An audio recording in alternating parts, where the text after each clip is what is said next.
Hello guys, it's me again, Odiva. Hello Philippines and hello world and welcome back to my vlog. And today, gusto ko kayong i-tour dito sa aking quarantine area, quarantine facility bago ako umalis. So ipapakita ko sa inyo kung ano yung aking sitwasyon dito, aking bahay dito. So, ito yung this is my bed. Single size bed. Ayan. Alam mo kung bakit ako dito na kwarto? Kasi ito lang yung bed na kahoy dito sa lahat ng mga room dito. Yung iba kasi folding bed, so dito ako kasi kahoy. Kasi ang laki-laki ko baka yung mga folding bed doon sumuko sa akin. Kaya dito ako para makaya ako ng kama. Ayan. This is my para sa mata. Kasi hindi ako nakakatulog pag maliwanag. Eh kahit naman suot ko yan, hindi rin naman ako nakakatulog ng maayos. Kasi natatakot ako. Ito naman ang aking mga bagahe. Tuwalya, ayan. Damit for today.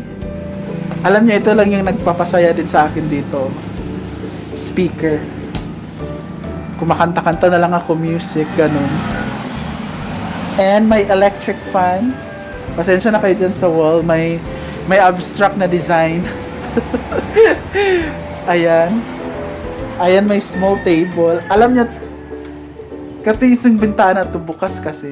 Tinakpan ko siya ng sako. Yung sako kasi lalagyan ng mga damit na inano ko. So, kinuha ko tapos tinakpan ko kasi baka may sumilip sa hating gabi. Natatakot ako, di ba?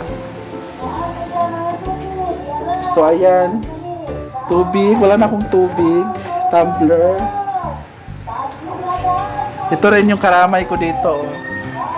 Skyflakes. Pagutom. Ito lang pinapapak ko kasi di kagaya doon sa bahay namin sa Social Climbers. Pag madaling araw, nagugutom pa. Kain ng kanin.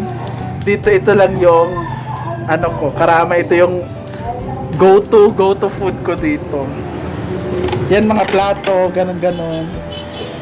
And punta naman tayo sa labas, guys. So, ayan, may room. Okay naman siya. So, punta tayo dito sa CR namin. Ayan, may another room pa dito. Wala nang kuan dyan. Doon sa baba. Ayan. Dito ako naghuhugas ng pinggan. And this is the CR. Ayan yung CR dito.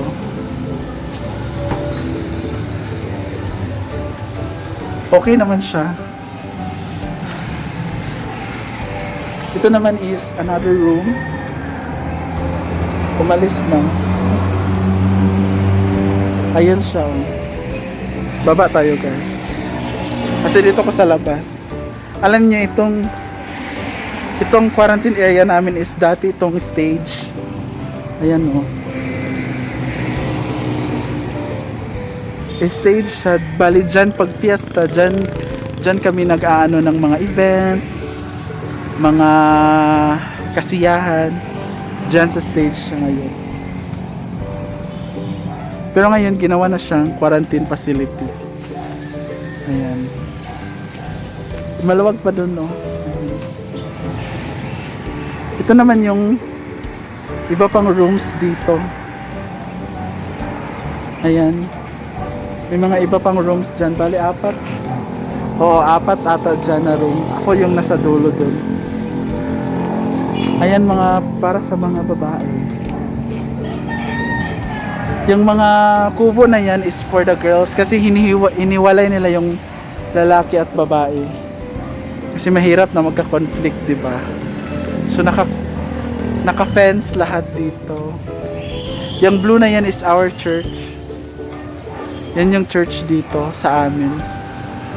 So ayan, sa mga babae yan na kanilang room kasi hiniwalay sila dito yung mga lalaki. And since lalaki naman ako, andito ako. Dito naman yung ano, guys, dito kami tumatanggap ng mga food or anything na pinapadala ng pamilya namin. Dito namin tinatanggap. Ayan, medyo open siya. And yan lang yung view ko everyday. Ayan, yung kalsada. Diyan lang ako nakatingin everyday, every night. Tulala lang. Ayan. Dito ako nakaupo. Ayan, so may upuan dito. Tapos upo ako, tapos ganun lang, tulala. Alin, nakikita niya yung dagat. Ayun, may dagat. Oh. Ano ba to? Maganda siya kasi nakikita ko yung dagat. Kasi medyo malayo. So, carry lang and at least this is my last day here. So, na-share ko sa inyo yung experience ko. Yung sitwasyon ko dito. Ayan. So, mahirap mag-isa, lalo na ako, 'di ba? Sanay ako na parang extrovert, parang labas-labas, tapos masaya, tapos maraming kasama, pero alam niyo dito, grabe na bago talaga lahat. Dapat kang maging pag creative ka sa lahat ng mga gagawin mo, kasi pag wala kang maisip na gawin, mababaliw ka talaga. So, ang ginagawa ko, nagdo-drawing, sumasayaw, kumakanta, kung ano-ano lang, basta mawala yung boredom ko dito, kasi mahirap talaga mag-isa. Okay lang sana kung may mga kasama ako sa ibang room, kasi kahit mag-isa ka sa room mo, tapos paglabas mo may nakikita kang tao na andyan lang sa tabi mo, okay lang. Sa akin na sitwasyon, ako lang talaga yung natira dito, ako lang mag-isa. So mahirap siya. Tapos parang mababaliw ka. Tapos paggabi pa, hindi pa ako nakakatulog ng maayos kasi feeling ko baka may pumasok, baka may mga magnanakaw. Kasi mag-isa lang ako, di ba? Kaya tingnan niyo yung eye bags ko.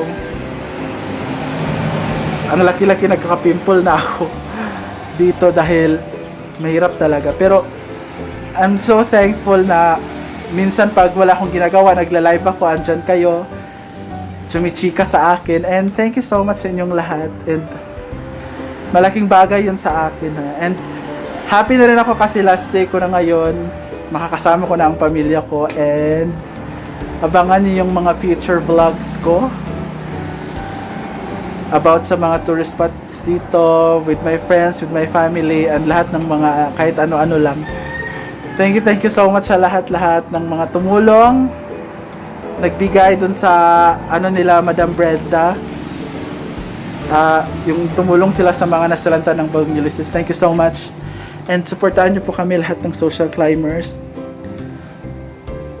Manood po tayo ng mga lives, magnood ng mga videos, share natin, mga posts share natin. Thank you so much sa inyong lahat, and I think that's all for today.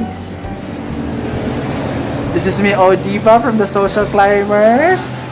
And mag-iwan ako sa quote na yun, na quote ni Mother Teresa, yung always kong sinasabi. You are not washing the dishes because you are told so. You wash the dishes because you love the person who will eat next. And thank you!